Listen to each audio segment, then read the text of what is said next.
lautan di dunia ini nggak bisa memadamkan kemurkaan dan api nerakanya Allah. Tapi satu air mata tangisan kita bertaubat pengen dekat sama Allah Ta'ala itu bisa memadamkan kemurkaan Allah Subhanahu Wa Ta'ala. Sampai dibilang dam ahlil ummah khair min alfi kalam. Satu tetesan air mata kamu menetes nangis kepada Allah Ta'ala itu lebih utama daripada 1000 kali kamu ceramah. Habib ceramah 1000 kali nggak ada apa-apa dibanding mungkin kamu di tengah malam nangis, tapi nangisnya bukan galau. Nangisnya bukan buat baju lebaran. Ada yang senyum kayaknya nih Bib. Yeah. Nangisnya bukan karena putus cinta. Yeah. Tangisnya bukan kehilangan harta, tahta atau jabatan. Enggak. Tangisan tulus kamu pengen meminang Allah Subhanahu Wa Ta'ala. Karena Allah nggak pernah ninggalin kita. Yang wanita ada mimpi yang terlambat.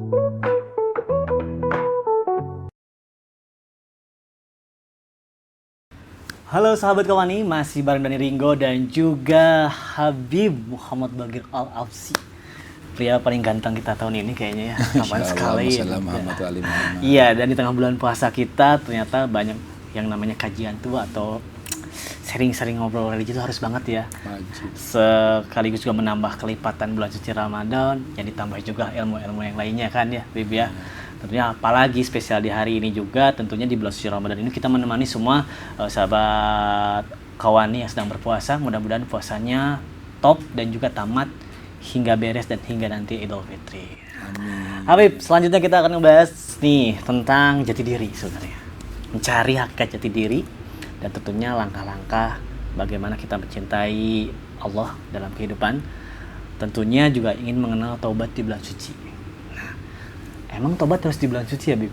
Ya, Masya Allah, barakallah. Gimana tuh? Kadang kan ada orang ketika menghadapi bulan suci Ramadan seperti sekarang itu, yang tadinya masjid cuma 2 saf, sekarang jadi 10 saf tuh kan. Jadi rame. Iya. Ya. Di hari pertama. Hari pertama. Iya, okay. Karena ketika 10 hari kemudian dia udah sibuk dari baju lebaran nih, Bib. Udah lain lagi. Sebenarnya bagaimana cara mencari hakikat jati diri dalam dirinya? Apakah seperti di part sebelumnya kita ngebahas bahwa kita harus niatnya dulu nih. Yang benar. Kalau niatnya nggak benar, kesannya 30 hari nggak benar. Nggak bakal benar. Mencari jati diri hakikatnya, Bib. Gimana nih menurut Habib? Nah, dikatakan Al-Habib Mustafa Al-Idrus, man fatahal bab biniyatil khair, fatahullah sab'ina abwaba taufik. Barang siapa orang mengetuk pintu hatinya dengan satu niat kebaikan, maka Allah akan bantu dia dengan 70 pintu taufik. Sehingga Allah akan bukakan jalan untuk dia menjadi orang yang baik. Ketika dia ingin berniat suatu hal kebaikan. Terutama di bulan suci Ramadan. Bulannya udah bulan baik. Betul. Bulan yang indah, bulan yang luhur. Nanti-nanti lah ya. Di nanti-nanti. Maka kalau kita ingin mengenal diri kita, dikatakan man arafa nafsa arafa rabbah. Kenali dulu siapa sih jati diri kita ini. Kenali dulu identitas kita. Bukan KTP, bukan KK. Tapi tanya diri kita ini siapa. Kita ini diciptakan untuk apa? Dari apa? Iya. Kita diciptakan oleh Allah Ta'ala mimma imahin, dari air yang hina, dari ketiadaan ke alam dunia ini. Allah Ta'ala titipkan kepada kita orang tua. Yang mana orang tua ini bentuk kasih sayangnya Allah Subhanahu Wa Ta'ala. Habib, saya lahir yatim. Rasulullah juga lahir yatim. Bentuk kasih sayang Allah Ta'ala berikan kepada ibunya. Habib nggak dapat bapak sama ibu. Rasulullah juga dididik oleh pamannya. Karena usia Rasulullah masih anak-anak, pamannya meninggal, kakeknya meninggal. Jadi bahkan dunia ini tidak ideal untuk Rasulullah Sallallahu Alaihi Wasallam. Ujiannya berat. Tapi kenapa sih diuji kekasih Allah Taala? Ya biar kita bisa nyontoh Nabi. Bahwasanya Nabi bukan cuma teladan yang baik saja untuk kita, tapi teladan bagi orang yang ditimpa ujian. Kesabarannya. Iya. Sebesar apapun ujian kita, ternyata ujian Rasulullah lebih berat lagi daripada kita. Itu udah dialami oleh kekasih Allah, bahkan sekelas kekasih Allah Taala. Kadang-kadang orang zaman sekarang nih anak-anak milenial nih, apa sih katanya Gen Z, iya. Lagi ramai itu. Selalu bilang kan katanya sabar, itu kan Rasulullah. Jadi orang jangan suka marah kayak Rasulullah, itu kan Rasulullah. Jadi orang yang baik kayak Rasulullah, itu kan Rasulullah. Saya kan orang biasa, Beb. Ya kalau kita nggak mau ikut Rasulullah, mau ikut siapa? Betul. Mau ikut syaitan. Justru mengenal Nabi kita mengikuti kan. Justru idola kita, sosok idola kita Nabi Muhammad Sallallahu Alaihi Wasallam. Maka kenalkan diri kita tuh dengan bagaimana kita tahu identitas kita. Kemudian Allah ciptakan kita ke alam dunia, diberikan bermacam nikmat oleh Allah Ta'ala. Nikmat yang belum kita minta Allah udah kasih. Nikmat yang belum kita minta Allah berikan secara cuma-cuma, gratis lagi. Apa di antaranya? Nikmat nafas, nikmat melihat, nikmat mendengar, nikmat diberikan kekuatan oleh Allah Subhanahu wa taala, bisa melangkah kita, bisa berbuat, semua nikmat dari Allah Ta'ala. Kalau Allah nggak kasih gimana? Ada. Gratis pula. Gratis pula. Gratis pula. Ingat, setiap nikmat-nikmat yang Allah Ta'ala berikan itu akan mendekatkan diri kita kepada Allah Subhanahu wa taala. Yang intinya bersyukur ya, Bib ya. Apa yang Bersyukur. kita dapat ya. Kita masih ada rekan-rekan kita yang paham nih mungkin yang ada yang sudah belum bisa melihat, itu kita masih dikasih kenikmatan melihat. Iya. Tentunya dari situ juga kita bisa melihat jati diri kita. Tentunya bersyukur lah, Bib ya. Benar. Makanya Allah selalu ulang-ulangkan kalimat firman Allah Ta'ala, fabi ayyi ala'i rabbikuma tukadziban. Itu ayat yang diulang-ulang oleh Allah Ta'ala. Nikmat manis yang mau didustai oleh Allah, oleh kita. Bermacam-macam nikmat. Makanya dibilang wa in ta'uddu nikmatallahi la tuhsuha.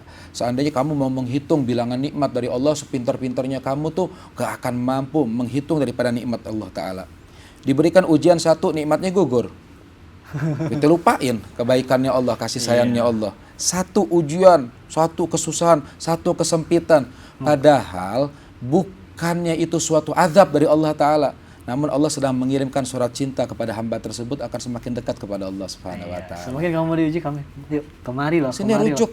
Allah lagi rindu. Kata Allah Ta'ala. Dan tahu nggak, lautan di dunia ini nggak bisa memadamkan kemurkaan dan api nerakanya Allah. Tapi satu air mata tangisan kita bertaubat, pengen dekat sama Allah Ta'ala, itu bisa memadamkan kemurkaan Allah Subhanahu wa taala. Sampai dibilang dam ahlil ummah khair min alfi kalam. Satu tetesan air mata kamu menetes nangis kepada Allah Ta'ala itu lebih utama daripada 1000 kali kamu ceramah. Habib ceramah 1000 kali nggak ada apa-apa dibanding mungkin kamu di tengah malam nangis, tapi nangisnya bukan galau. Nangisnya bukan buat baju lebaran. Ada yang senyum kayaknya nih Bib. Ya, nangisnya bukan karena putus cinta. Iya.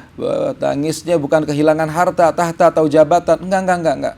Tangisan tulus kamu pengen meminang Allah Subhanahu wa taala. Karena Allah nggak pernah ninggalin kita. Betul. Kita bisa ditinggalkan siapapun. Semua yang kita miliki bisa hilang sesaat. Tapi Allah nggak pernah ninggalin kita. 24 jam Allah bersama kita tuh. Kita maksiat, kita bikin dosa. Masih ada ya? Masih ada. Dikasih nikmat juga maksiat. Di dalam pantauan Allah, dalam CCTV-nya Allah Subhanahu wa taala. Tapi kok masih dipinjemin nafas sih? Iya. Masih. Kok masih dikasih makan sih? Kok masih dikasih minum sih? Kok masih dikasih rezeki sih? Itulah menandakan ternyata rahmat Allah begitu luas dibanding kemurkaan Allah. Rahmatnya Allah lebih luas daripada kemurkaan Allah Subhanahu wa taala. Makanya orang yang bertaubat dari dosa seperti orang yang enggak berbuat dosa sekali. Dan Allah bilang apa coba? Fa inni yuhibbut tawabin wa yuhibbul mutatahhirin. Aku cinta. Pinangan cinta Allah buat siapa? Yang banyak salat? Enggak. Yang banyak puasa? Enggak. Yang banyak sedekah? Enggak. Tapi Allah katakan aku cinta kepada siapa? Orang yang mau bertobat kepada Allah Subhanahu wa taala. Ketika dia bertobat minta ampun kepada Allah, maka dia menjadi kekasihnya Allah Subhanahu wa taala. Tapi saya pernah dengar, Bib, ketika orang yang bertobat full, yang tobatan yang benar-benar sangat bertobat, ketika mereka sudah menjalaninya atau seseorang sudah menjalaninya, cobaannya jadi begitu berat. Apakah betul nggak, Bib? Enggak.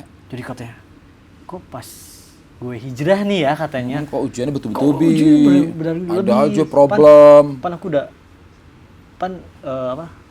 saya udah sholat nih, udah sholat, udah berserah diri. Kadang di situ gitu aja. Apakah itu emang tanda cinta Allah supaya lu dicoba lagi nih, lagi tobat aja lu dicoba lagi, dibuat putus asa, dibuat bimbang, apakah gitu nggak, Bib? Tobatnya yang salah. Tobatnya yang salah. Ya, tangisannya juga yang salah. Yang galau itu. Loh, karena apa? Karena dia taubat bukan karena Allah. Atau dia berhijrah bukan karena Allah. Allah itu maha cemburu. Allah maha cemburu. Ketika kita beramal karena manusia, maka Allah akan berikan ujian. Sebagaimana seorang istri atau suami, ketika dia mencintai pasangannya melebihi kecintaan kepada Allah, maka Allah akan menguji dia melalui pasangannya. Tapi cinta yang tulus, cinta karena Allah. Cinta sama istri karena Allah, sayang sama istri karena Allah. Hormat kepada suami bukan karena suami. Kalau lihat muka suami kadang udah enek, pegel. Ya maaf, kadang-kadang istri atau suami udah pegel aja bawaannya tuh. Tapi kalau dia beramal, berbakti, taat kepada suami karena Allah Subhanahu wa taala, dia tidak akan mengenal lelah. Karena lillah itu tidak akan mengenal lelah. Lillah, tidak mengenal lelah. Tidak mengenal lelah. Karena melihat yang di Karena atas. karena Allah. Kalau kita berbuat baik karena manusia capek. Buat baik sama tetangga, kita bikin 1000 kebaikan, 1 kesalahan yang 1000 habis. Itu sifat manusia. Gak usah kan sama manusia, Allah aja diingkari sama dia dengan satu ujian. Makanya tuh kalau kita bertaubat kepada Allah Subhanahu wa taala, benar-benar taubatnya karena Allah. Mau berhijrah, berhijrah karena Allah. Berumah tangga karena Allah. Kemudian lagi bekerja karena Allah taala. Apapun kalau sesuatu itu karena Allah Subhanahu wa taala, maka Allah akan ridho setiap gerak-geriknya. Habib, saya baru taubat nih, baru ngaji, baru sholat, ditinggal sama pasangan saya, ditinggal suami, ditinggal istri, ditinggal anak, ditinggal orang tua, dipecat dari pekerjaan, Beb. Oh, kenapa kayak begitu, Beb? Oh, apes banget saya ketika berhijrah, Beb. Ya berarti hijrah kamu bukan karena Allah, tapi masih karena kebutuhan syahwatnya kamu. Tapi kalau orang yang tulus karena Allah, walazina jahadu fina lanahdiyannahum subulana. Orang yang berjuang, beramal semata-mata karena Allah Ta'ala, Allah akan bukakan kepada dia pintu kebaikan. Jadi paradigma dirubah. Betul. Nanti kadang mau tobat, takut ya tobat ya, takut ya hijrah ya, kayaknya ujiannya bertubi-tubi ya. Salah. Allah sesuai prasangka hambanya. Ana inda zanni abdi bi, aku sesuai prasangka hambaku. Betul banget tuh. Dan Bib nih, ketika kita bertobat dan yang menandai atau tanda-tanda bahwa tobat kita diterima itu seperti apa ya? Apa sudah kenyamanannya sudah sampai? Seperti ada kayaknya dengan Allah sudah ada sinyal gitu. Apakah ada tandanya? Kita nggak ada yang tahu. Allah itu memberikan rahmat, ampunan, ridha kepada siapapun. Maka Allah Ta'ala berfirman, fa innallaha tu'izzu man tasya wa tuzillu man tasya. Dia yang maha mempunyai wewenang untuk memuliakan orang yang Allah Ta'ala ingin muliakan. Dan Allah pun maha raja, maha mampu untuk menghinakan orang-orang yang baginya suatu kehinaan. Dan kita nggak ada yang tahu. Mungkin orang yang kita anggap baik belum tentu berakhir baik. Ya. Dan berapa banyak orang kita anggap nggak baik, berakhirnya baik. Itu hak prioritasnya Allah, hak progresifnya Allah Subhanahu wa taala. Ya, tugas kita apa? Bertobat, bertobat, bertobat, bertobat sampai kita bosan berbuat maksiat. Jangan sampai kita bermaksiat, tapi kita lupa cara bertobat. Makanya ada malaikat ngadu sama Allah, ya Allah, pegel, gedek banget sama manusia. Kesel banget sama manusia, dia bilang tuh. Loh kenapa? Allah jadikan khalifah, pemimpin di alam semesta ini, manusia ini. Tapi kok kelakuannya begitu banget sih manusia ini? Malamnya tobat, besoknya dosa. Pagi tobat, malamnya berbuat dosa lagi. Baru tobat, dosa, tobat, dosa, tobat, dosa. Allah Ta'ala bilang, wahai malaikat, ketahuilah sesungguhnya mereka hambaku, mereka mengetahui bahwasannya mereka mempunyai Tuhan yang maha pengampun. Jadi keenakan takutnya, Bib. Kenapa? Nah yang dikhawatirkan ketika dia tobat sambal istilah sekarang ya. Iya kan? Iya. Habis dia berbuat tobat, dia maksiat lagi, tobat lagi, maksiat lagi. Takutnya habis dia maksiat keburu mood, keburu game over. Sehingga dia meninggal dalam keadaan yang buruk, su'ul khatimah. Yang ditakutkan seperti itu. Itu takutnya. Kenapa? Innamal amal fil khawatim. Seseorang itu tergantung finishnya. Ya di dunia kita cuma nebak-nebak doang. Betul. Kalau nonton balap mobil, yang menang kayaknya mobil ini nih. Yang menang mobil nomor ini nih, yang menang si ini nih. Itu kan cuma tebakan, tapi yang sampai ke finish dengan selamat dialah pemenangnya. Hidup juga begitu. Kita cuma reka-reka doang, nebak-nebak doang. Ya, yang bugar kelihatannya, bugar, sehat. Ya kan ahli ibadah, dia ngerasa dirinya baik, ngerasa dirinya taat, dipermainkan sama rasa. Belum tentu dia meninggal dalam keadaan yang baik. Jadi tergantung finishnya. Tapi hati-hati, ya mutul mar'u ala ma syalih. Rasulullah bilang apa? Seorang itu meninggal tergantung kebiasaannya. Jangan pede juga nanti akhir hayat saya bakal tobat, saya minta ampun kepada Allah. Belum tentu. Kita nggak ada yang tahu matinya kapan. Emangnya malaikat Israel kalau mau nyabut nyawa izin dulu? WA dulu gitu. Enggak. Kematian nggak kenal sehat, nggak kenal sakit, nggak kenal tua, nggak kenal muda. Matinya faja'ah secara tiba-tiba. Nah kita pengen meninggal dalam keadaan baik, maka jadilah diri yang baik sehingga wafat dalam keadaan yang baik. Dan seorang itu meninggal tergantung kebiasaannya. Ya, tapi mudah-mudahan kita semua Allah jadikan orang-orang yang baik sehingga besok kita meninggal dalam keadaan husnul khotimah. Itu puncak harapan daripada setiap umat Islam adalah wafat dalam keadaan husnul khotimah. Tapi kadang-kadang kan suka nebak-nebak nih, suka nebak kadang-kadang. Ini si fulan ahli ibadah nih, pasti sorga nih. Ketemu temannya lagi nongkrong, maaf, masih kelakuannya masih begitu deh. Ya, lihat idih nih orang, suka ada perasaan idih, ngeremehin orang lain. Hati-hati, mungkin sekarang dia sedang berbuat dosa, malam ini dia taubat kepada Allah Ta'ala. Dapat rahmat. Dan ini diceritain oleh Syekh Junaid Al-Baghdadi, ada seorang ulama, dia bercerita ada 2 orang tetanggaan, satunya ahli ibadah, satunya tukang maksiat, tukang zina, wanita tukang zina.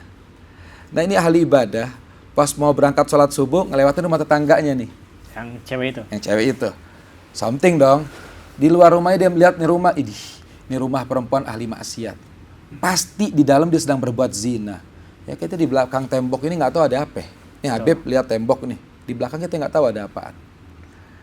Dia udah notice duluan, pasti sedang berbuat zina. Betapa busuknya ini rumah, betapa buruknya ini rumah. Pergi dia ke masjid. Si wanita ini pulang maksiat, pulang zina, ngelewatin rumah tetangganya orang soleh tadi. Hatinya nangis, ya Allah beruntung banget nih rumah dihuni oleh orang soleh. Mungkin dia lagi sholat, lagi tahajud, lagi ibadah. Sedangkan saya begini-begini aja jadi tukang pendosa ya Allah. Ketika keduanya meninggal, ini Syekh Junaid Al-Baghdadi, seorang soleh, dia bermimpi.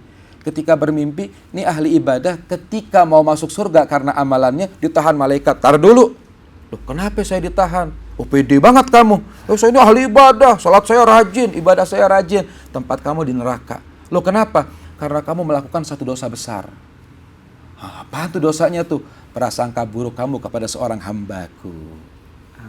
Ini perempuan tukang maksiat ketika mau dilempar ke neraka, di Tuhan malaikat, enggak, bukan di sini. Tempat kamu di sorga. Protes juga nih perempuan. Loh, kenapa? Enggak pantas saya bukan ahli ibadah. Merasa malu ya. Malu dia. Nggak salah nih dia bilang ini, nggak salah catatan nih. Dia bilang itu. Dia bilang kamu ngelakuin suatu amal yang paling dicintai oleh Allah. Apa? Husnuzon bi ibadillah. Sangkaan baik kamu kepada seorang hambanya Allah Subhanahu wa taala, karena sangka baik kamu memasukkan kamu ke dalam surganya Allah Subhanahu wa taala. Jadi yang harus dicurigai siapa? Diri kita sendiri. Jadi kita tidak bisa melihat semua siapapun, muslim non muslim pun melihat dengan hati, jangan melihat dari cover ya. Dari cover dan nggak boleh meremehkan. Ya kita ngeliat juga perempuan berjilbab, hatinya belum tentu. Emang hati jilbaban gimana? Kan ada orang begitu. Ada orang bercadar, gua tahu dulunya ngapain dia. Nggak boleh. Kita nggak boleh menjat seseorang. Allah nggak ngejat seseorang. Kalau Allah mau ngejat kita orang yang paling hina. Kita pelaku dosa, kita pelaku maksiat, aib kita banyak, tapi Allah baik, Allah tutup. Nah kita kadang-kadang udah berani menjadi Tuhan dengan menghakimi seseorang. Dengan apa? Dengan kita merasa lebih baik dari orang lain dan kita mengatakan orang tersebut pelaku dosa besar dulunya. Nggak boleh, kita menjat seseorang tuh nggak boleh. Jadi yang harus dijat siapa? Diri kita sendiri. Yang harus ditakuti diri kita sendiri. Yang harus diperangin siapa? Diri kita. Orang zaman sekarang memerangi pemimpin, pengen punya pemimpin baik, pengen punya pemimpin soleh, pemimpin yang adil. Mimpi. Loh kenapa mimpi? Kamu udah jadi orang baik belum? Masa dulu ya. Kenapa nggak mulai dari kita? Sebelum perubahan yang besar, Indonesia jadi lebih baik, Sumedang deh pengen jadi lebih baik. Pengen punya pemimpin-pemimpin yang baik. Jangan mimpi dulu. Loh kenapa begitu? Kan cita-cita boleh. Wujudkan cita-cita kamu mulai dari pribadi kamu. Dari diri kita. Dari diri kita sendiri. Karena Allah nggak akan memberikan pemimpin yang zalim kalau masyarakatnya nggak zalim. Tapi kalau kita banyak berbuat zalim untuk diri kita sendiri, zalamna anfusana, maka siap-siap Allah berikan ujian berupa pemimpin yang zalim. Maka tengok diri kita sendiri sebelum kita sibuk menengok orang lain. Ingat pesan Habib? Ingat pesan Habib? Ini hashtag nih buat masyarakat Sumedang. Boleh, kan? Seburuk-buruknya orang lain lebih buruk dari kita. Dan sebaik-baiknya diri kita lebih baik orang lain.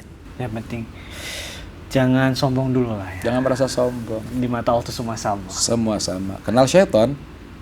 Tahu kenal syaitan? Belum kenalan sih, tapi belum, jangan sampai deh ya. Jangan sampai deh. Saya jauhi sekarang deh. Iya. Kita syaitan ini makhluk Allah yang Allah ciptakan saat itu menjadi ahli ibadah. Syaitan ibadahnya luar biasa. Ibadah kita nama syaitan nggak ada apa-apa. Taat, hebat, top. Ibadahnya unlimited udah. Ibadah terus. Tahu nggak apa penyakitnya syaitan? Iri. Ketika dia ada perasaan lebih baik dari makhluk yang lain. Maknanya apa? Ketika kita merasa lebih baik dari orang lain, maka detik itu kita menjadi orang yang paling hina di hadapan Allah Subhanahu wa taala. Jadi kalau kita mau mengenal diri kita sendiri, hakikat diri kita, maka kenali jati diri kita, identitas kita diciptakan dari apa dan untuk apa Allah menciptakan kita. Insya Allah kita semakin dekat kepada Allah Subhanahu wa taala. Masya Allah. Nah, buat Sobat Kawani, itu dia tadi pemaparan mencari hakikat jati diri. Jadi mumpung di bulan suci Ramadan, silahkan kembali ke jalan yang benar, taubat dan jangan tobat sambal, ya Bib ya. Dan tentunya diiringi dengan puasa, dengan ibadah, apalagi di bulan suci Ramadan ini, setiap yang kita lakukan kebaikan akan dikalikan berapa, Bib? Itu 70, ada yang 700, ada yang 7.000. Wow, ayo kita kejar rahmat Allah dan pastinya di bulan suci Ramadan ini kita mendapatkan benar-benar hidayah dan pahala yang sangat besar karena ini bulan yang sangat ditunggu-tunggu dan kapan lagi kita bisa bertemu di bulan suci Ramadan. Oke, nanti kita ketemu lagi di season selanjutnya dan masih di Kawani Academy, Ayah Kawani Wanion.